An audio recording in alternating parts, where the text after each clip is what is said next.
Nakaranas ng pagmamalupit at pang-aabuso ang ating kababayan na si Almira Lawa sa kamay po ng kanyang amo sa Syria. Balikan natin ang kanyang kwento dito sa Excess Baggage.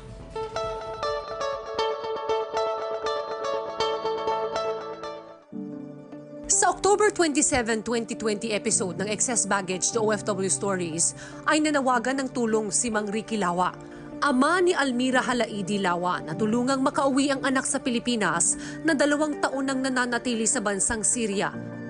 Sa nasabing episode din, nakausap ni Mang Ricky si Ginoong Jerome Alcantara, ang Executive Director ng Blas F. Ople Policy Center and Training Institute.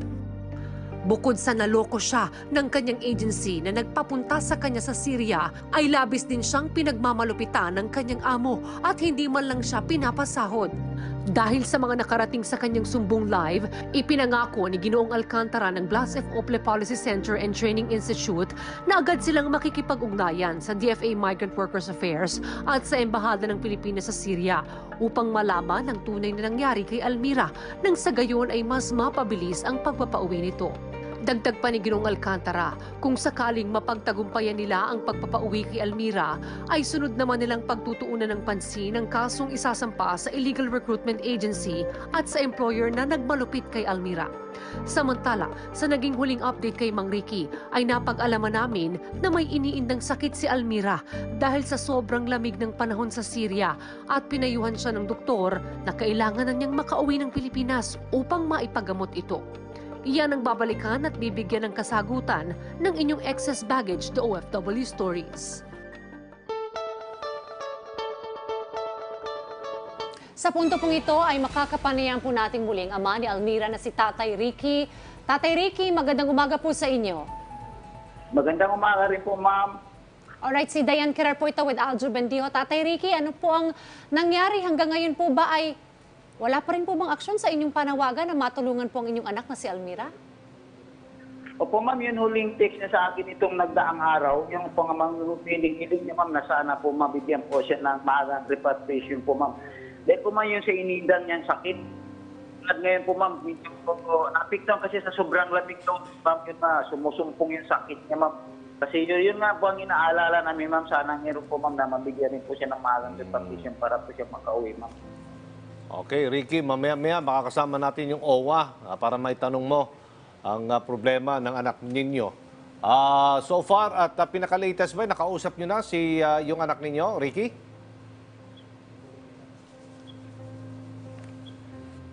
Rick? Rick? Oo. Rick? Opo. Ano yung tugon ng nakausap mo ba anak mo? Hindi tong bago lang. Yung po ang itong text niya sa akin, sir. Oh. Yung po, may yun sa sumpong-sumpong po, sir. Oh. Oo, tapos yun nga ang hinili niya talaga ng gusto po umuwi. Kasi yun daw ang mayon sa kanya na dito daw siya sa Pilipinas. Kasi yun lang po ang, bakit po may minimitin ng gamot, pero minsan po maubusan siya, mahiyan po siya magsabi po sa mga kasamahan niya. Okay. Tatay Ricky, ano yung mga hadlang? Bakit hindi pa mapauwi dito sa Pilipinas ang iyong anak?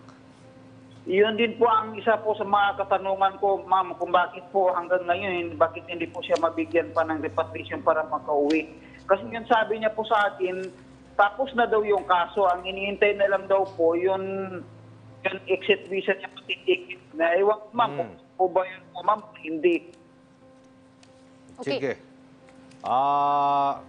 Susubukan natin, Ricky, ha, na idulog ang problemang yan ni Almira sa isa sa mababait ito, kaibigan natin, mapagkakatiwalaan at tapat sa serbisyo. Attorney Hans Leo Kakdak, ang administrator ng OWA. Attorney Hans, magandang umaga po. Maraming salamat again. Magandang umaga, Sir Aljon, Miss Opo. Diane, si Opo. Tatay. Magandang umaga sa inyong tagapakinig at kapanood. Salamat po sa pagsagot ng aming tawag po, Attorney Hans. Narinig natin po ang panawagan ni Ricky para sa kanyang anak. Ano po ang pwedeng may tulong natin sa kanila, Attorney Hans?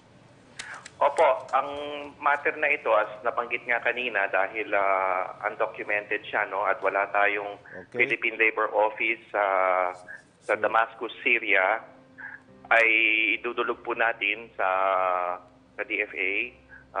Kaya sila po ang katuwang natin dito. Malamang sa malamang ay exit visa po talaga ang issue. Kasi yung mga employer sa Syria ay dahil nga undocumented sila ay hindi agad nagko-cooperate.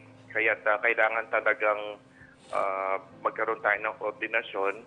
And sabay nito, maganda yung nabanggit kanina sa introduction na talagang kailangan habulin yung illegal recruiter dito sa sitwasyon na to. Kasi kung legal sana ang recruitment, katuwang nating tumutulong sa pagpapauwi yung recruiter sa Pilipinas. Nga po. Pero dahil illegal recruiter, nagtatago siya sa dilim. Kaya kailangan habulin ito at mapakulong. Tatay Ricky, kausapin mo ngayon si Attorney Hans Leo Kakdak. Ano ang gusto mong sabihin sa kanya?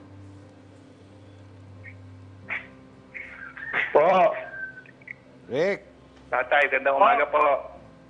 magandang umaga rin po, sir. Opo, sir. Sige po, tutulungan po natin ang inyong anak, Almira, na makauwi. Opo, sir. Yun lang po talaga ang tanging hiling na namin, sir, na sana po mabigyan siya ng maagang repartisyon po. Kasi yun po inaalala namin siya yung mindan ng sakit. oh. Sige po, tatay, gagawan po natin ng paraan para makapiling niyo siya sa Pasko at magkakaroon ng Opo, lunas opo, yung sitwasyon ni Almira. Opo, sir. Maraming salamat. Maraming salamat, sir. Attorney Hans Leo Kakdak, yung po kayang iniindang sakit ni Almira, mayroon po ba tayong maibibigay na assistance doon? Of course, pagdating dito, tutulungan natin siya. Katuwang natin ang Department of Health sa larangan na yan. Siguro ang isa sa titignan ng ating embahada doon, kung siya ay fit to travel, kasi mahalaga yun, na hindi magpapalala sa kanyang sakit yung biyahe pa uwi, medyo malayong-layo rin. Pero once cleared to travel, ay makakauwi naman siya. Kasabay na nung may exit visa na siya. Okay. Maraming salamat po, Attorney Hans Kakdak, sa patuloy pong pagtugon at pagsuporta sa programang Rise and Shine Pilipinas ng PTV. Thank you so much, Thank Attorney. you, Attorney Kakdak. At salamat din kay Tatay Ricky sa pagdulog po dito po sa excess baggage sa Rise and Shine Pilipinas.